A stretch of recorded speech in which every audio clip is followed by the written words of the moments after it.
Yukon নদী যুক্তরাষ্ট্র ও কানাডার মধ্যবর্তী একটি নদী, যার দৈর্ঘ্য প্রায় ৩,১৯০ কিলোমিটার।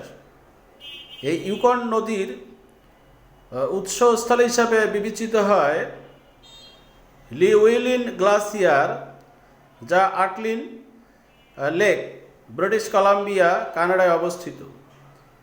ইউকন নদীর মুখ পড়েছে বেরিং সি, যা আলাস্কা যুক্তরাষ্ট্রে অবস্থিত। এই ইউকন নদীর গড় প্রস্থ হচ্ছে 0.8 কিলোমিটার এবং গড় গভীরতা হচ্ছে 9.1 থেকে 12.1 মিটার।